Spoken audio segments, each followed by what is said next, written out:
Normally I start these off laughing or something like that, and I am now, but ain't nothing funny. I'm actually kind of frustrated on behalf of y'all. So one of my Self-Crown VIP members hit me up, and I always respond to them. I can't respond to everybody, but I always respond back to my Self-Crown VIP. And she said, D, I'm so frustrated because guys always deflect. Why is it that guys always deflect? She's putting this down. I'm kind of reading her tone through the message. Basically, she was saying guys always deflect, never take accountability, never acknowledge how they hurt other people. And she was speaking, of course, of her own situation. So let me say this. I'm frustrated on behalf of y'all because I've talked about this before and I know it's happening. It's happened to a lot of y'all who don't deserve it. But let me just explain what deflection is. It's when a man not only doesn't take accountability for his actions, of course, he makes you responsible for them, but it doesn't just happen verbally. Just by mere shifting of attention away from himself and what he did wrong, he can deflect. He can defer responsibility on you.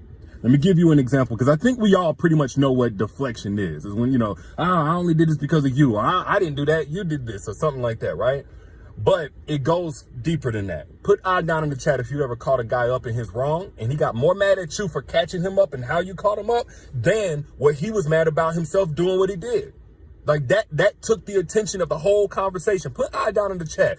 Oh, you said something like this. Oh, I was asking where you was at. One of my homegirls said that you was down at the club that she was at. So I pulled up and I saw y'all at the club, or she took a picture and sent it to me.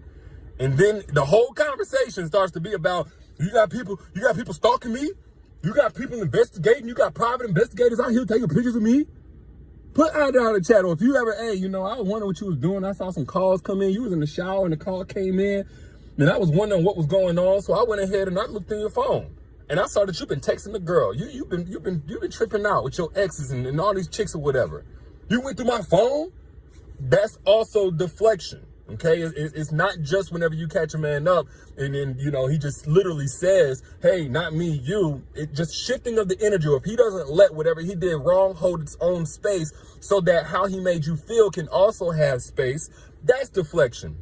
Now, if it happens once or twice, that's aside from whatever the actual crime is that he did, whatever the actual infraction is. But if his deflection only happens once or twice, that may just be a human flaw. I don't want to get up here preaching perfection, like y'all should cut a man off the moment he does something that's, kind of frustrating or whatever. But if it becomes a pattern, y'all know me, my saying is, I don't trust words. I even doubt actions, but I never question a person's patterns. If he has a pattern of deflection, that is a narcissistic tool of manipulation that causes erosion on your soul. And I know that sounds super dramatic, but just follow me here. If he doesn't take accountability for his actions, who does? The answer is you, by the way. And not only you take accountability for his actions, what happens to the truth of the situation and what happened? What happens to the truth? Because the truth ain't that you're responsible, right? So what happens to the truth? It goes out the window. And what goes out the window with it are your feelings, because your feelings are rooted in the truth. You felt offended. You felt played with. You felt disrespected. But if the reality goes out the window, so does your feelings about it. Now he's in a relationship, the narcissistic guy. I can't say he's a narcissist, but this is a narcissistic trait. The narcissistic guy has now created a relationship where reality and your feelings are really at his mercy. They exist and don't exist whenever he says so. And this only happens whenever you're afraid of the alternative to succumbing, when you're afraid of what happens if you were to stand firm on the truth. No, this did not happen like that. I'm not having it. You're trying to shift blame. You're trying to create a whole different subject and create a whole different attention focus. I'm not going for it.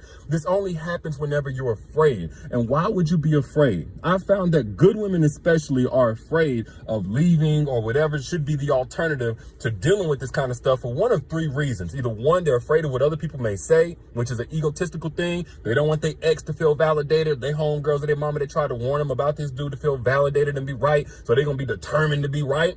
They're afraid to start over because of some type of dependence. Maybe the kids is there. Maybe the money is a little funny. So, afraid to go back to zero, afraid not to have at least the financial help that you had or physical help with the kids or something. You're afraid to start over. Or three, which I think is the most common, abandonment wounds has the trigger so scary. You would rather continue in that misery, the perpetual misery, as opposed to dealing with those triggers. Because abandonment wounds, what they do is they plant a story in you that you're not to be loved. You're not to be accepted, that you're a rejection waiting to happen. Everybody's going to leave you.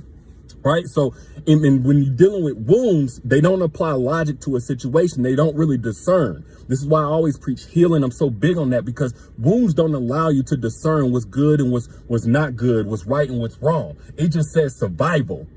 Just soothe. Just feel better about the situation. Make it out emotionally alive. So now, even though this man is no good, logic would have you say, hey, my life might actually be better if I got rid of this dude. The wounds that keep him. Because if you lose him, or if he leaves and you kick him out of your life, I'm going to make you hurt just the same way you did when you first suffered that abandonment wound. And a lot of y'all are afraid to deal with those triggers because you've already tried before. But it's not that you couldn't do it, because I feel like we all have the ability to be resilient and to heal. But if you do it the wrong way, if you don't use the right strategies to heal, then they'll be like cutting off the leaves instead of cutting off the root.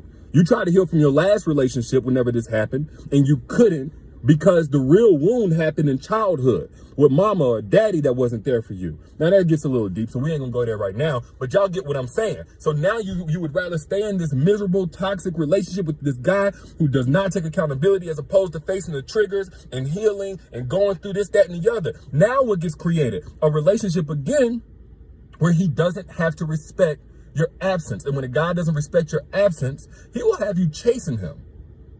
Y'all think dudes only want you to chase him these days on the dating scene? No, that ain't even the worst part. The worst kind of chasing that you can do for any man is in a relationship. After he's already got you, maybe he pursued you in the very beginning, but now you carrying the weight of the relationship. That's chasing. Now you people pleasing, saying inauthentic yeses, inauthentic no's, whatever would keep him happy. That's chasing. Put I down in the chat if you've ever been there. No judgment zone. I just want to see who's gonna keep it real with me. When you shrink yourself in what you like and don't like, that's chasing. And again, whenever you take responsibility, you take the fall for what it is that he's doing wrong. You create a situation where he says, oh shoot, like she ain't going nowhere. She ain't going nowhere. He don't have to respect your absence then. And I'm a big believer in having a person respect your absence. That don't mean that you throw around ultimatums, you throw around threats that you're going to leave. In fact, I say you do the exact opposite. Again, even though we understand patterns matter most, like actions do at least speak louder than words. You ain't gonna be over here throwing around ultimatums all the time, not doing something, and have somebody respect whatever it is that you're giving them the ultimatum about. And sometimes having a person at least respect your absence, not expect it, not being paranoid about it, but simply acknowledging that it could happen. Because if he ain't respecting your absence, that means he ain't appreciating your presence. He's taking that for granted. And sometimes, in order to get proper respect on your absence, you have to fully deliver it. You have to be willing to deliver it. And don't look, man, I'm not trying to encourage anybody to play games, but this is just reality. When you find somebody who works hard at their job, they do so because they understand what it's like to not have a job, and that it could go away at some point. At some point, they could not be able to do what it is they love to do. That's called a respect on that particular entity's absence. Or children, somebody who really loves their children. They get up every day, they pour into them, they nurture them. They understand one day I won't be here. One day my children cannot be here. That's just a respect on the children's absence, or the absence of that relationship. But when somebody doesn't have any respect on your absence, they have no respect on your presence either. They'll treat you like they don't care. They'll treat you like you're expendable. They treat you like you're disposable. And whenever you do say, you know what, I'm going to just go ahead and deliver my absence. Now you ain't got to care about whether or not they respect it at all, because they got your absence.